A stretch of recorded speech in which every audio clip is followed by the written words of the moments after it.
Chance for them to get to play on this stage, which is the way things have worked out scheduling-wise here on a Tuesday and a Wednesday to be able to be on this stage and at this level. It allows for more variety, and the programming allows for more opportunities to test these athletes in a different way. And as Kyle Kasperauer, who just spoke with Amanda, shared that, this programming is very different. They're noticing that it leveled up. Logistically, they were able to figure out and kind of coordinate and how to work that through. It takes a lot, but it makes the test even that much better for these athletes who can handle it. The boys' leader is Elias Simberger. He's in lane 10, the lone Austrian competing anywhere at the CrossFit Games this year. Omri Meller is the lone Israeli competing at the CrossFit Games this year. Jace Peck had an event win out here in event number 2 yesterday. On the women's side, so much parity at this level. Paulina Haro just crushed the snatch event yesterday. Such a strong athlete. This may be in her wheelhouse as well. Sophie Schaft on the smaller side in lane 27, but such a great Olympic lifter. She was great in the snatch yesterday as well. Keep your eye, though, in 30 and 31. Your 2 semi-final competitors at the elite level this year, Emma Lawson and Olivia Sula.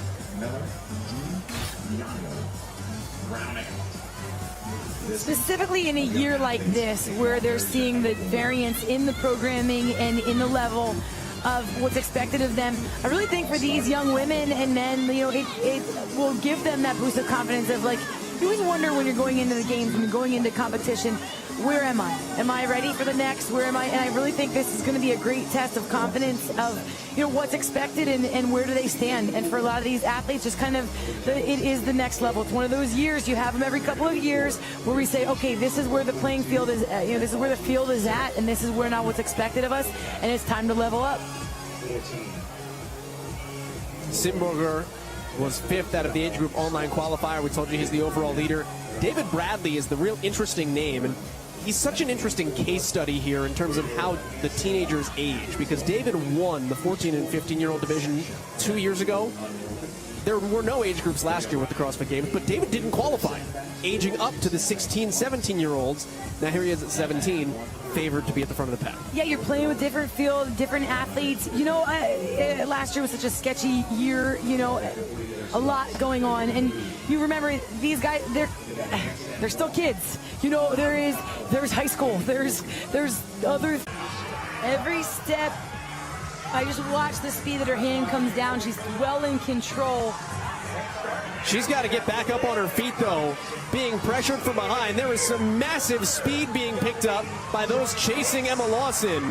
And the ones chasing are not coming down. They're going unbroken, trying to race to catch her because it's the only thing they can do. But it's not enough. No, Lawson hangs on. Paulina Haro went pedal to the metal to try to force the issue. Onorati-Phillips as well. They came darn close, but Lawson able to hang on at the end. That was exciting for the end. And man, guts, no glory there, man. They really raced. It was a hesitation at 42. Do I stop? Neither one of them did, so they just became a race. I don't even know if Lawson knew they were right there. Hiko Curtis in the middle of your screen. Just calmly, one at a time, chipping away at these and takes a break.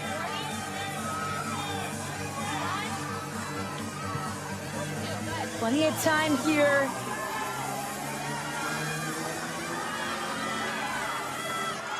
Time cap is still 3.5 minutes away for these athletes.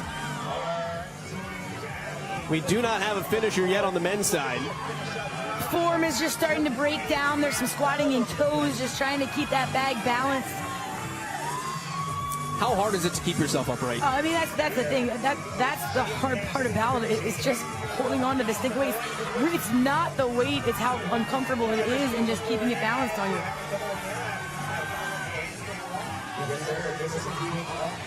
Well, Rökkvi has been at the front of the pack the entire way here.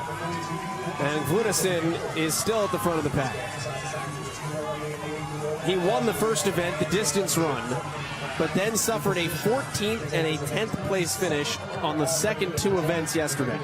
Dropped him into 7th overall. This would be a massive help. You throw in 2 number 1s. A couple hundred points on your ledger. Well, and 20 heats to be about the first one to get to the GHD. And I'm sorry, Wicklin also did the same thing.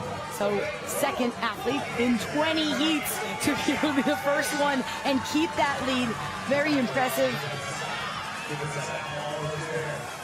And Rökkvi does come across event win number 2 for the Icelandic Games rookie. Finally.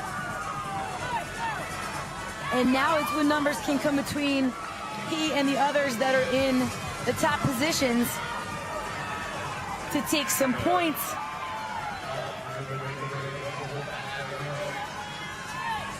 Two minutes left until the cap here.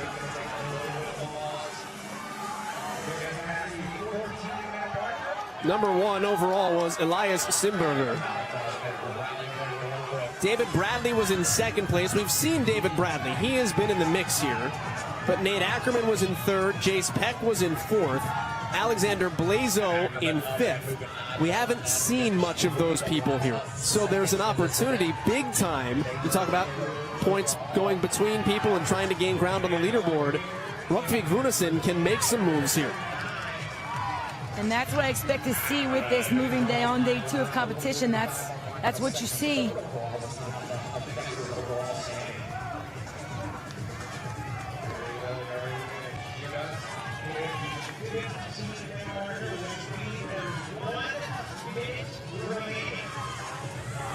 Ackermann comes in second place.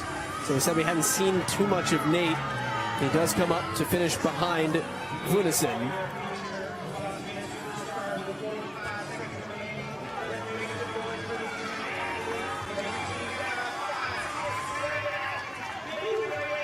.30 seconds left to go here.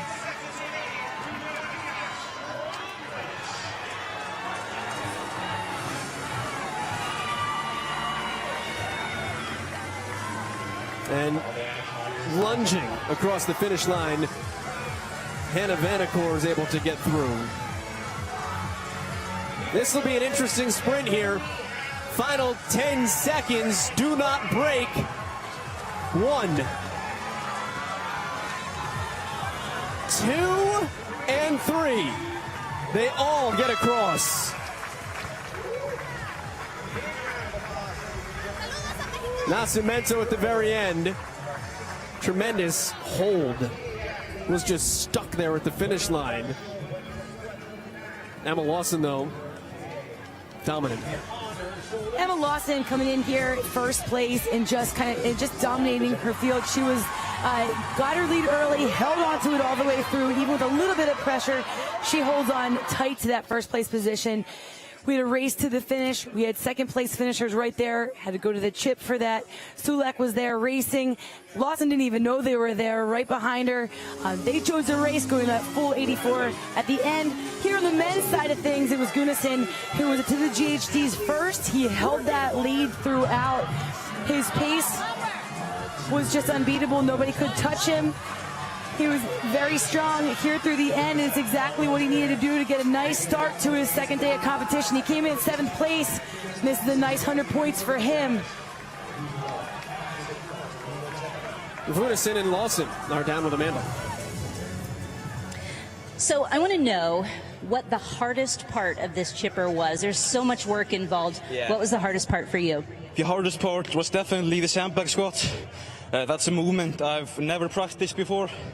So to practice it for the first time on the big stage is, you know, a pretty interesting experience. But I managed to pull it off and I performed perfectly. So just to clarify, your first time with that particular element was right now? Yeah, right, exactly. Great job out there. Thank you. Hey, Emma, I want to talk to you a little bit now that we've had 4 events completed. What do you focus now going into the rest of the competition? I'm just trying to stay consistent and yeah, obviously doing my best going into each workout, thinking that the score is always 0-0, so I still have to, you know, do my best in every single workout. What do you think about these events so far? I love these events so far. I think they're really fun. Great job to both of you. Thanks, Amanda. Tanya, of course she loves these events. She's won 3 of them. What's not to love? Emma Lawson in 11:37 beats out Paulina Haro and Jadzia Onorati-Phillips, who really made it interesting, going unbroken. Olivia Sulek, who was nip and tuck with Emma Lawson there when they got to the sandbags, she winds up finishing 4th. On the men's side, those are your finishers. Tip of the cap.